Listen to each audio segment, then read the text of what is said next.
오늘 우리에게 주신 말씀 같이 보도록 하겠습니다. 출애굽기 4장 말씀이고요. 18절로 20절까지의 말씀입니다. 긴 절은 제가 읽고요. 짧은 절 여러분들이 읽으시고 마지막 절을 같이 읽겠습니다. 18절이 길거든요. 제가 읽을게요. 모세가 그의 장인 이드로에게로 돌아가서 그에게 이르되 내가 애굽에 있는 내 형제들에게로 돌아가서 그들이 아직 살아있는지 알아보려 하오니 나로 가게 하소서. 이드로가 모세에게 평안히 가라 하니라. 여호와께서 미디안에서 모세에게 이르시되 애굽으로 돌아가라. 내 목숨을 잃은 자가 다 죽어들리라. 같이 읽겠습니다.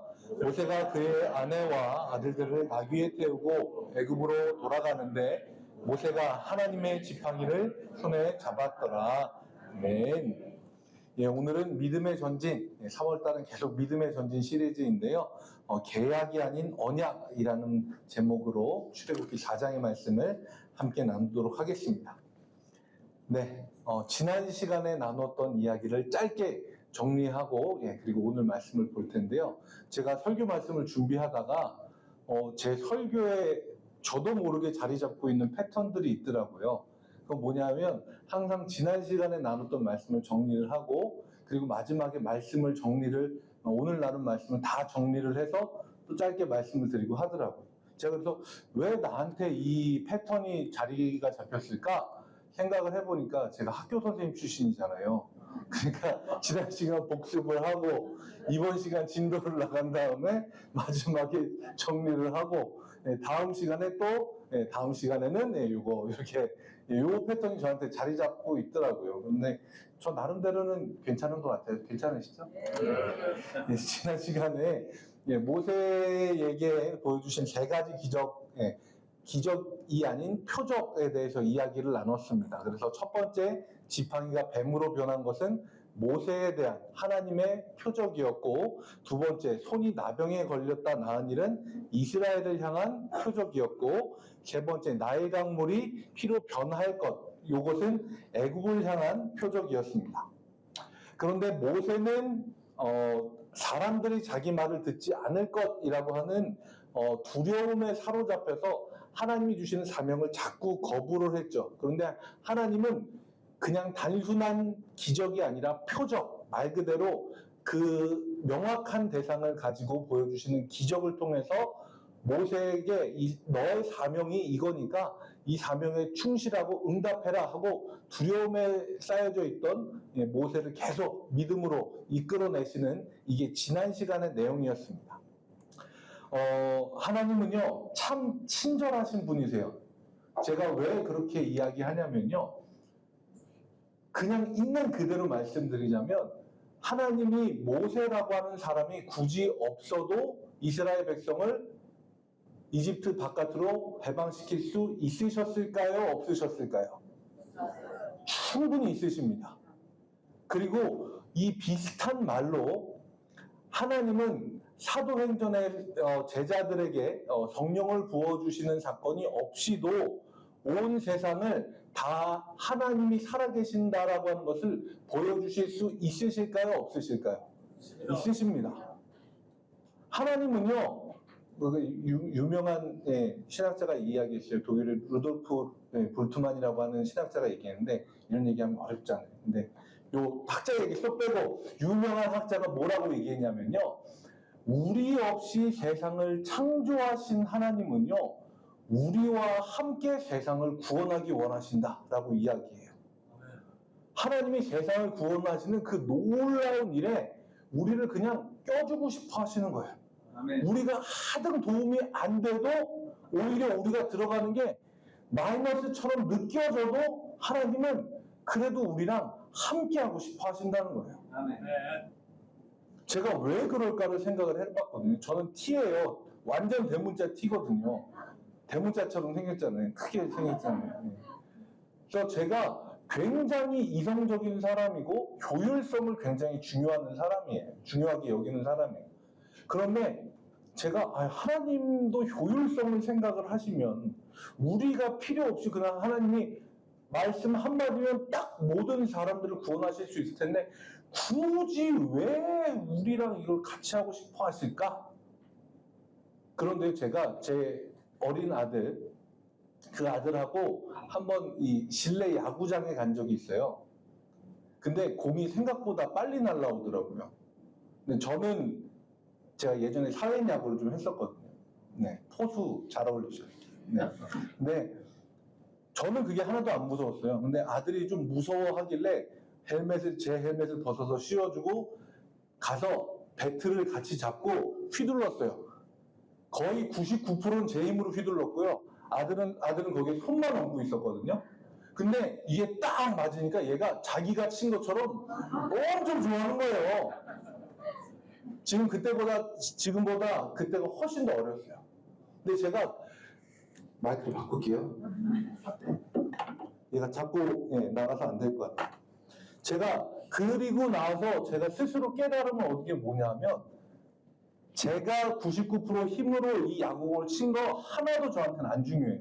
대단한 일이 아니에요. 뭐가 중요하냐면 제 사랑하는 아들과 거기에서 함께한 그 시간이 너무 소중한 거예요. 하나님은요, 하나님의 말 한마디로 세상을 구원하실 수 있는데도 불구하고요, 우리를 그만큼 사랑하신 거예요. 우리가 거기에 손가락 하나만 딱 얹고 우리가 뭐 했다. 그래도 하나님은 우리를 기뻐하시는 분이에요. 아멘. 모세가요, 하나님이 그렇게 부르셨잖아요. 모세가 사람들이 제 말 안 들을 것 같아요. 하나님을 만났다는 사실도 안 믿을 것 같아요. 그래? 그러면 너를 향한 표적은 이거야. 사람들을 향한 표적은 이거야. 애굽을 향한 표적은 이거야. 자, 이제 나의 사명을 받아들이고 나와 함께 가자. 그러면 아멘. 주님, 제가 주님 따라하겠습니다. 해야 되는데요. 네. 10절 말씀 좀 보여주시겠어요? 네. 모세가 이 기적을 다 보고 나서 하나님이 사명을 다 주시고 나서 하는 얘기예요. 주님, 나는 원래 말을 잘 하지 못하는 사람입니다. 저에게 따르라고 명령하신 다음에도 나는 입이 뻣뻣하고 혀가 둔한 사람입니다. 라고 이야기합니다. 하나님은 이만큼 다가와서 같이 하자 하는데 모세는 저만큼 뒤로 물러와서 하나님 나 말 잘 못하는 사람이에요. 아시잖아요? 얘기하는 겁니다. 제가요, 하나님이 아닌 게 참 다행입니다. 오해하지 말고 들으세요. 제가 만약에 하나님이었으면 모세한테 기적 보여주고 사명 주고 가자 했는데 이렇게 저 못해요 하면 꼴망이라도 한데 딱 때려서 좀 가라면 가라 이렇게 할 것 같아요. 얼마나 다행이에요. 하나님이 저 같지 않으셔서. 근데 하나님은 모세 이야기를 다 들어주신 다음에 얘기해 주시는 거예요. 누가 사람의 입을 지었냐? 누가 말 못하는 자나 못 듣는 자나 눈 밝은 자나 맹인이 되겠느냐? 나 여호와가 아니냐? 이제 가라. 내가 내 입과 함께 있어서 내가 할 말을 가르치리라 이렇게 이야기하세요. 와, 입에다가 할 말을 주시고 할 말을 가르쳐 주신대요. 설교자한테 이런 얘기를 하나님 들려주신다? 그러면 세상 끝까지 갑니다. 하나님이 직접 그 이야기를 들려주시는 거 아니에요. 내 입에 할 말을 직접 넣어주신다는데 그대로 하기만 하면 된다는데. 와, 그런데요, 저는 이 말씀을 보면서 하나님이, 이게 표현이 좀 이상한데 하나님의 살짝 이 화가 올라옴을 느꼈어요. 어디서 느꼈냐면요, 하나님 얘기하시다가 나 여호와가 아니냐 이제 가라 이렇게 얘기하시거든요. 약간의 짜증이 좀 느껴지는 거 있잖아요. 이제 좀 가라면 가. 약간 요런 느낌에. 근데 이 정도 했으면 진짜 가야 되잖아요. 저 입이 뻣뻣, 네 입에 할 말을 내가 줄게. 내가 너와 함께 하겠다. 아멘. 아멘. 가겠습니다. 해야 되는데요. 네. 제가 이 말씀을 계속 보다가 마음속으로 모세한테 하지 마. 그 말을 하지 마. 니마 그 선을 넘지 마 했는데 넘더라고요. 13절 말씀 보면 모세가 이르되 오 주여 보낼 만한 자를 보내소서 이렇게 이야기해요. 그러니까 드디어 속 시원하게 하나님이 화를 내십니다. 14절 말씀이거든요. 여호와께서 모세를 향하여 노하여 이르시되 라고 하는데 여기에서 이 단어는 와이하르라고 하는 단어인데요. 불타오름, 분노의 타오름, 맹렬한 분노. 완전 요새 젊은 애들 말로 빡침인 거예요. 그러니까 모세한테 처음부터 불렀잖아요. 떨기나무 불 팍 해가지고 야 너한테 사명을 줄게. 너 내가 만날 때 가라. 안 믿을 거야. 야 기적 3개 빡빡빡. 야 가라. 저 입이 둔한데 야 네 입에 할 말 줄게. 너한테 가라. 아니요 다른 사람 보내세요. 저 같았으면 정말 이때쯤 되면 얘기할 것 같아요. 차분하게 가라앉히고 야 그동안 미안했다. 우리는 여기까지인가 보다. 내가 너를 잘못 봤다. 그냥 너 그냥 양 치던 대로 치고 살아라. 그냥 그러고 돌아가서 다른 사람 찾을 것 같아요. 근데요 하나님은요 한 번 뜻을 정하시면요 반드시 이루세요. 그리고 이 모세에게 얘기해 주시는데요. 레위 사람 너의 형 아론이 있지 않느냐? 나는 그가 말을 잘하는 줄 안다. 그가 지금 너를 만나러 온다. 라고 이야기를 해주세요. 저는요, 이 말씀을 여러분들한테 전할 걸 준비하면서 여러분들이 이 말씀을 이상하게 해석하시지 않길 바라요. 간혹 오해하시는 분들이 있어요. 아, 하나님이 나에게 사명을 맡겨주셔도 내가 끝까지 고래 힘줄처럼 모세와 같이 버티면 하나님이 나 대신 딴 놈을 세워주시는구나. 이렇게 생각하시면 안 됩니다. 말씀을 정확하게 봐야 되는 게요. 말해야 하는 역할 자체를 아론에게 주신 것이지 이집트 왕 앞에서 애굽 왕 앞에서 바로 앞에서 내 백성을 보내라고 경고하고요. 하나님의 이름으로 선포하고 백성을 약속의 땅까지 이끌고 가야 되는 사명은 한 개도 변한 게 없어요. 오히려 모세에게 훨씬 더 부담되는 이야기를 합니다. 16절 말씀에 이렇게 얘기하거든요. 그가 너를 대신해서 백성에게 말할 것이니 그는 내 입을 대신할 것이요 너는 그에게 하나님과 같이 되리라 라고 이야기합니다. 구조는 간단해요. 모세는 하나님에게 말씀을 듣고요. 모세는 아론에게 전달합니다. 그러면 아론이 백성들에게 얘기하는 거예요. 그런데 여기까지는 모세가 생각하던 좋은 그림일 수 있어요. 그런데 이 다음에 나온 얘기가 뭐냐면 너는 그에게 하나님과 같이 되리라는 거예요. 모세가 하는 말 한마디 한마디를 다 하나님의 말씀으로 알아듣겠다는 거예요. 부담돼서 말이나 하겠어요? 이게 그 영어로 설교자를 프리처라고도 하고요. 스피커라고도 하거든요. 근데 저는 개인적으로는 스피커라고 하는 표현을 조금 더 선호하는 편이에요. 왜냐하면 스피커잖아요. 그냥 소리가 나는 대로 얘기하면 되는 거예요. 하나님이 주시는 말씀 그대로 선포만 하면 되는 거예요. 근데 프리처는 설교자예요. 하나님의 말씀 자기가 해석하고 공부해서 사람들한테 가르치고 알려줘야 되는 거예요. 저는 이 편이 훨씬 더 부담스럽거든요. 그런데 모세가 하나님과 같이 아론에게 그런 존재가 될 거라는 거예요. 너무너무 부담되는 존재입니다. 어쨌든 모세는 자기가 당장 말을 안 하게 됐잖아요. 근데 하나님이 모세에게 해주시는 말씀을 보면서 저는 어떤 생각이 들었냐면 우리가 하나님 앞에 사명을 버틴다고 해서 사라지는 게 아니고 하나님이 우리에게 시키시는 대로 순종함으로 그 사명을 받아들이잖아요. 그러면 하나님이 반드시 도울 사람을 붙여주신다라고 하는 걸 깨달았습니다. 14절 말씀에 아론을 이야기하면서 하나님이 얘기하셨어요. 이미 그가 이쪽을 향해서 오고 있다라는 거예요. 떨기나무에 불이 붙기 전에 막대기가 뱀으로 변하기 전에 손이 나병이 걸리기 전에 이미 아론을 시켜서 하나님이 아론으로 하여금 이 땅으로 오고 있게 하고 있다는 거예요. 이미 준비하고 계셨어요. 모세가 어떤 이야기를 할지 자기의 부족함이 뭔지 입이 떨어지기도 전에 하나님은 이미 준비하고 계셨다고. 하나님은요, 하나님이 하시는 일들을 반드시 하십니다. 그런데 우리가 고민해야 되는 거는 하나님이 하나님의 일을 쭉 하실 때 우리는 과연 어디에 있을 거냐 하는 거예요.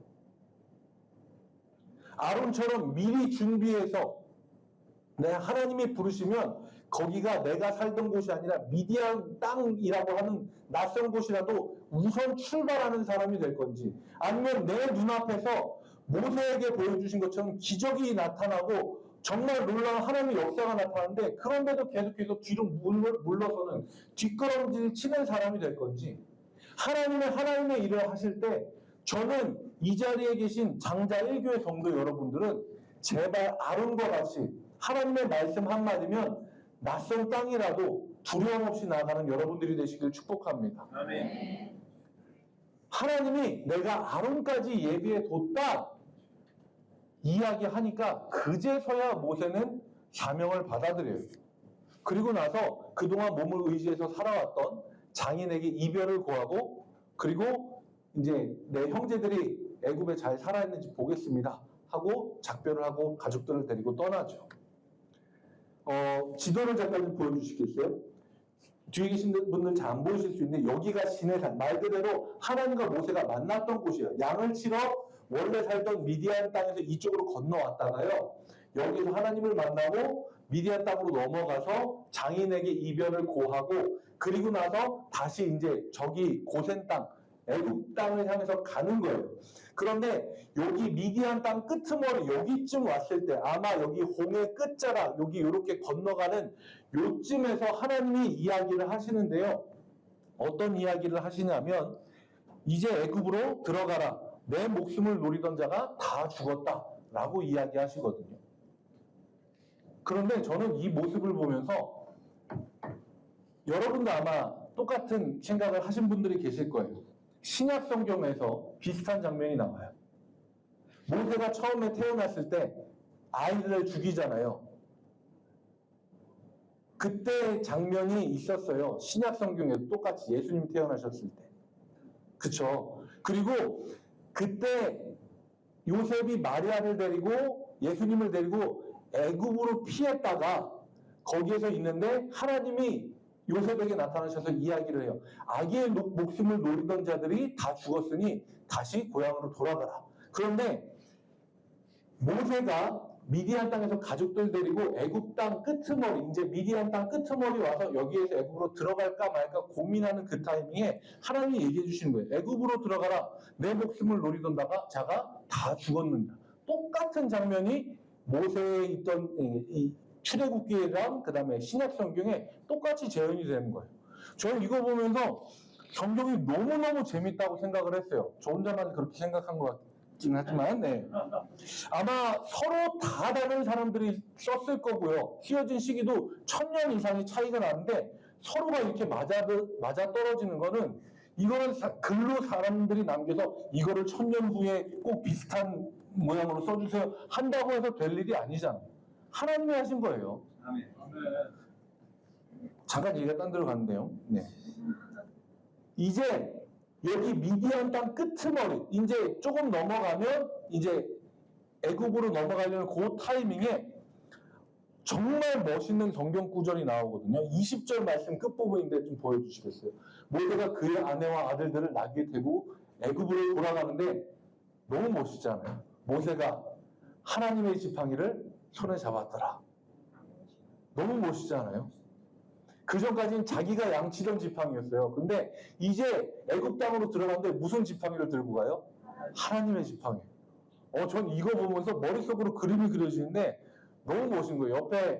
옆에 나귀에다가 아내랑 아들들 태우고 이렇게 가면서 한 손으로 지팡이를 드는데 그 지팡이가 하나님의 지팡이인 거예요.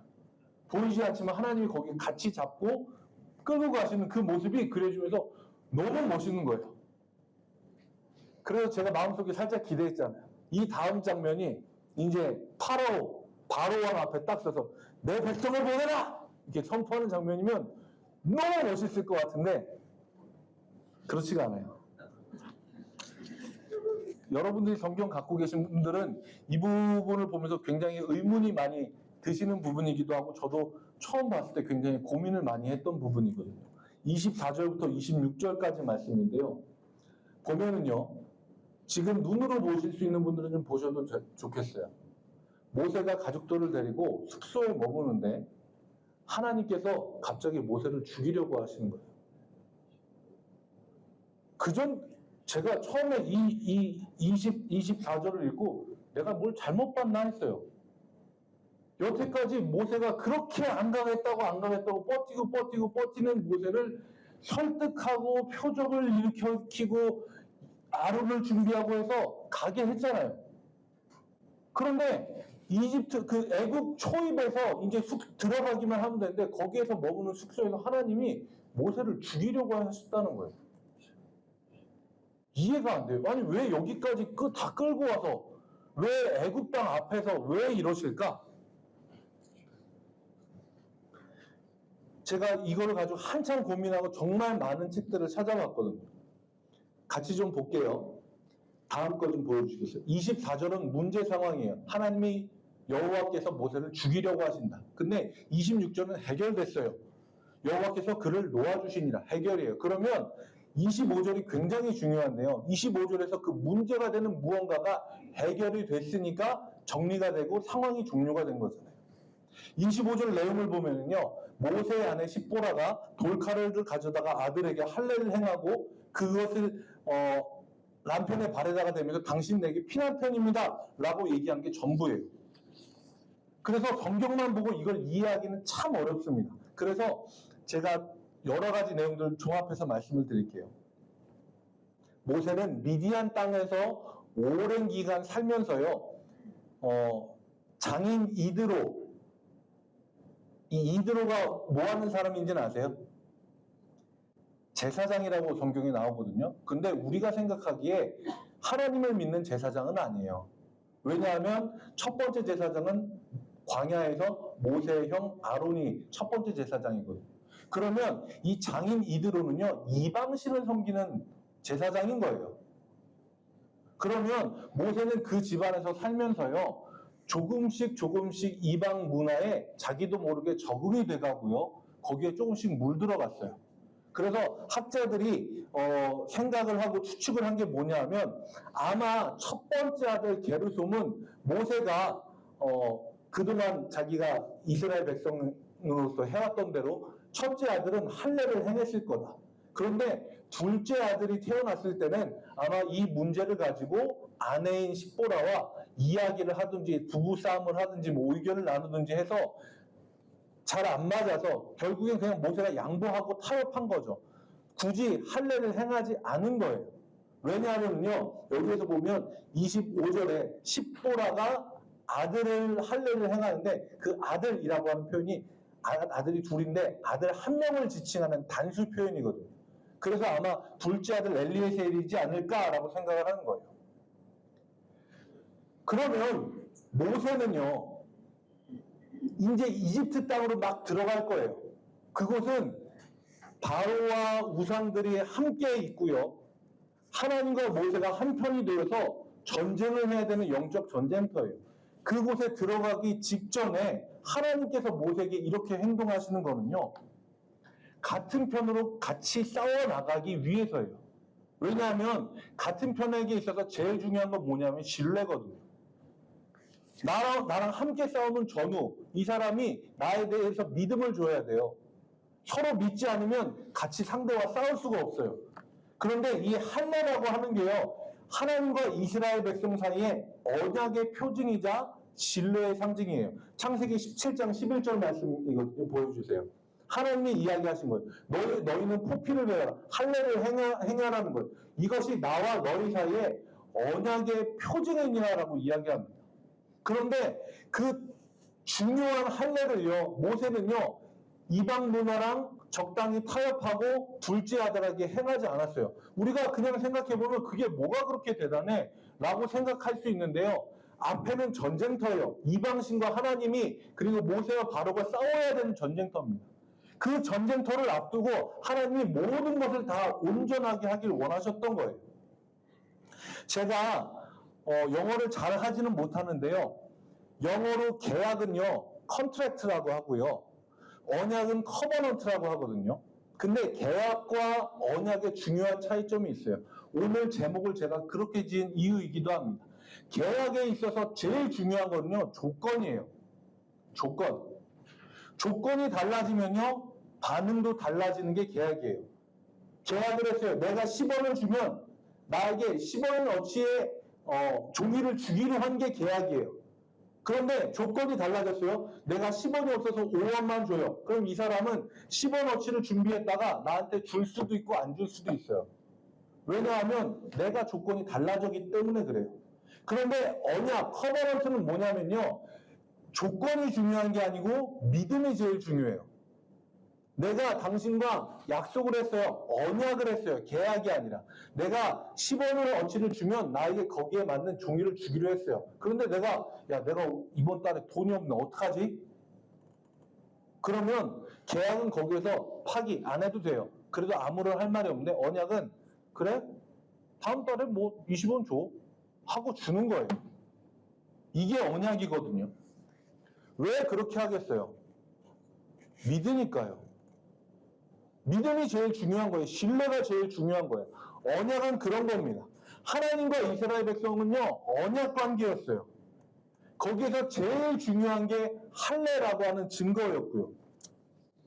그 할례를 행하지 않고 전쟁터에 나간다. 나는 하나님을 믿지 않고 내 마음대로 할 겁니다. 라고 하는 뜻이에요. 하나님과의 관계는요, 계약이 아니에요. 언약입니다. 신뢰가 가장 중요하고요. 그 신뢰의 지표가 할례이기 때문에 다른 조건들은 다 바뀌어도 이 할례 하나만큼은 봐주거나 양보하거나 지나칠 수가 없는 거였어요. 우리는 그런데 오히려 반대로 생각하죠. 믿을 만한 사람일수록 좋은 게 좋은 거지 하고 지나갈 때가 있습니다. 그런데 하나님 앞에서 좋은 게 좋은 거는 없습니다. 하나님이 다른 모든 걸 다 맞춰주셨어요. 사람들이 나를 못 믿어요. 그래? 표적을 보여줘. 하나님 저 말 못해요. 아론이 너와 함께 할 거야. 하나님 저 그래도 못 가겠어요. 야, 내가 너와 함께 갈 거야. 내 지팡이 너의 손에 쥐어주고 너와 함께 갈 거야. 이렇게까지 하셨어요. 그런데 단 하나, 내가 하나님을 향한 믿음의 표시, 믿음의 약속, 믿음의 표징을 내지 못했기 때문에 하나님이 낯선 모습으로 모세를 오히려 죽이려고 하신 거예요.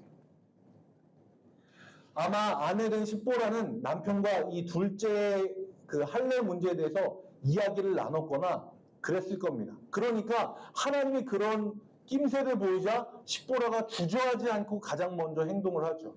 둘째 아들의 할례를 행하고 그 증거인 포피를 남편의 발에 대면서 이야기합니다. 당신 내게 피남편입니다. 근데 이 그전에도 남편이었는데 여기에서 남편이라고 하는 단어는요, 하탄이라고 하거든요. 이건 뭐냐면 새신랑이에요. 그러니까 내 아들이 피를 흘림으로써 당신은 그전에도 남편이지만 이제 나에게 새 목숨을 얻은 새 남편입니다. 새 신랑입니다. 라고 이야기하는 거예요. 저는 이게 굉장히 큰 의미가 있다고 생각합니다. 피 흘림으로써 죽을 사람이 살아났어요. 이 구조는 우리가 신약 성경에서도 똑같이 보잖아요. 앞으로 우리가 보게 될 모세가 하나님 앞에 받는 제사의 법칙 안에서도 똑같이 봅니다. 피의 흘림으로써 죽을 사람이 살아나는 거예요. 새 사람이 되는 겁니다. 이전에도 사람이었지만 새 사람이 되고 모세도 그전에도 남편이었지만 피로 태어난 새 남편이 되는 거예요. 굉장히 놀라운 이야기를 이 짧은 구절 안에서 하나님이 보여주고 계신 겁니다. 오늘 함께 나눈 말씀을 좀 정리하겠습니다. 하나님이 우리에게 맡겨주시는 사명이라는 거는요, 하나님이 선택한 사람에게 맡겨주시는 귀한 일입니다. 내가 피하고 거부한다고 해서 하나님의 뜻과 의지가 꺾이는 게 아니고요. 하나님은 사명을 받아들인 사람에게 오히려 도움의 손길, 돕는 사람을 붙여주시는 분입니다. 우리가 사명의 자리로 나아갈 때 하나님 앞에 어떤 조건을 갖추는 게 아니라요. 내가 말 잘하는 거, 성경을 많이 하는 거, 이게 아니라 하나님과의 가장 기본적인 신뢰관계를 점검해야 됩니다. 하나님과의 관계는 조건을 이행하는 계약의 관계가 아니라 신뢰와 사랑을 바탕으로 하는 언약의 관계이기 때문에 그렇습니다. 저는 오늘 말씀을 정리하면서 오늘 말씀 중에 가장 멋있었던 부분을 다시 한번 좀 그려보려고 합니다. 하나님이 맡겨주신 사명의 자리, 애굽을 향해서 나아가던 그 모세의 손에 들려져 있던 것은 하나님의 지팡이였죠. 지금까지 모세가 의지하고 사용하였던 지팡이였지만 하나님께 다시 되돌려 받았을 때, 뱀으로 변했다가 다시 되돌려 받았을 때 그건 이미 하나님의 지팡이였습니다. 우리는 각자 하나님에게 사명의 지팡이를 받은 사람들입니다. 삶의 자리에서 우리가 해야 되는 사명들이 있고요.